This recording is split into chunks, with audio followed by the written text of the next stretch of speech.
Why have we chosen to work on this piece with our first ever Baroque sessions?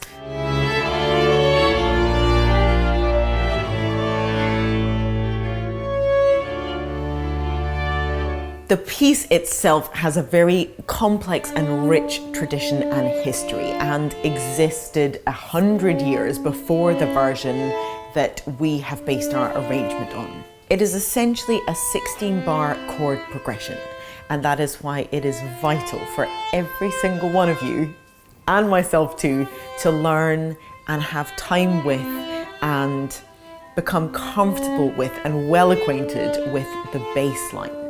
This chord progression from the 16th century with Spanish origins has something innately perfect, and something that as human beings we gravitate towards. We start in a minor key.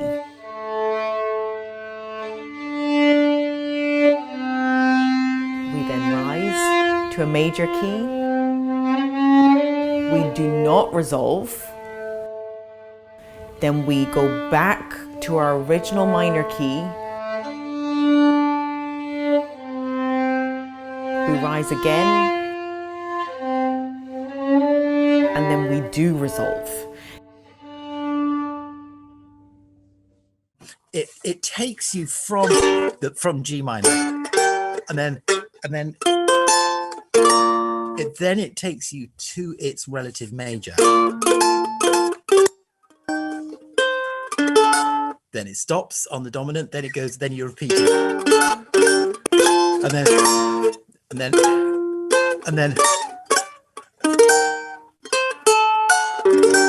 then it closes. There is something in the cyclical and rise and fall nature of this 16 bars of music that we simply can't get enough of.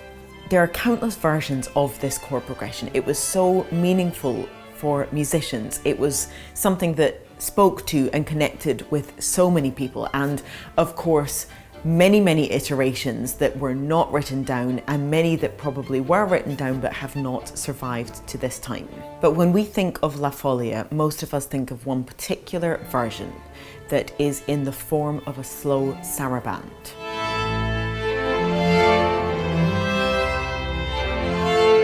The sarabande in Italy and France in the 18th century became one of the most complex and nuanced but beautiful court dances. The sarabande is in 3, and it has a particular set of rhythmic nuances and requirements. Namely, that the first beat is important, the second beat is also equally important, and the third beat is shorter and far less important.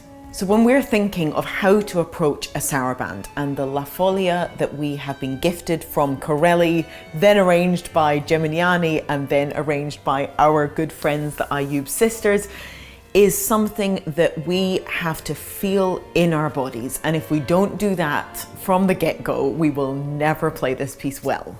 So I would strongly encourage you to not go anywhere near your instruments to begin with. We need to feel this physically with no inhibitions, and we're not trying to make a good sound, we're not trying to play in tune, we're not restricted by any of those things.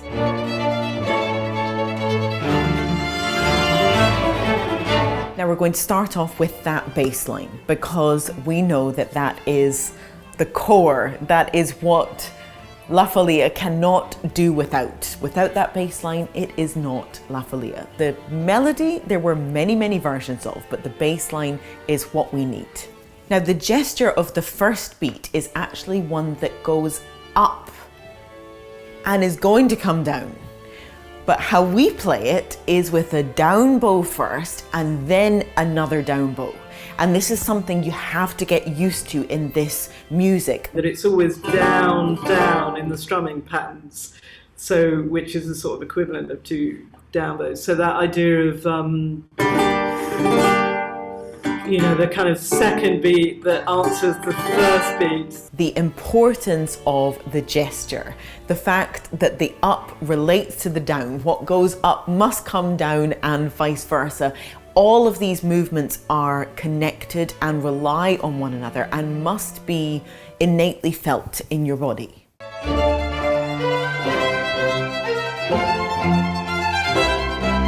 The nature of gestures and the relationship to dance means that things cannot be exactly the same.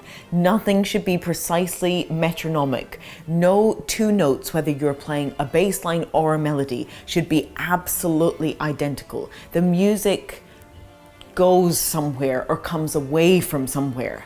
And again, you have to get into that physical state where you feel where something's going and where it's coming away from. And you can even do it bar by bar. Pam, pam, pa, pam, I say, and then I look for how will that sound on the violin, just on one note. I don't even have to play the folia. Just on one note or on an open string. How would I do those gestures? As you will all know already, this arrangement of Corelli's La Folia is theme and variations.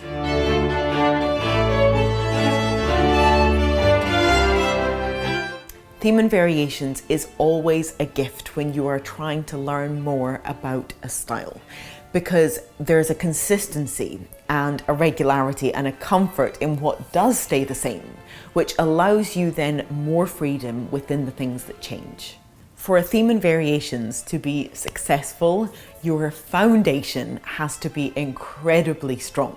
This means time invested and spent in connecting every part of you, your intellectual self, your analytical self, your emotional self, your intuitive self, to the core of the theme of La Folia is going to be an investment in every single note you play throughout these theme and variations.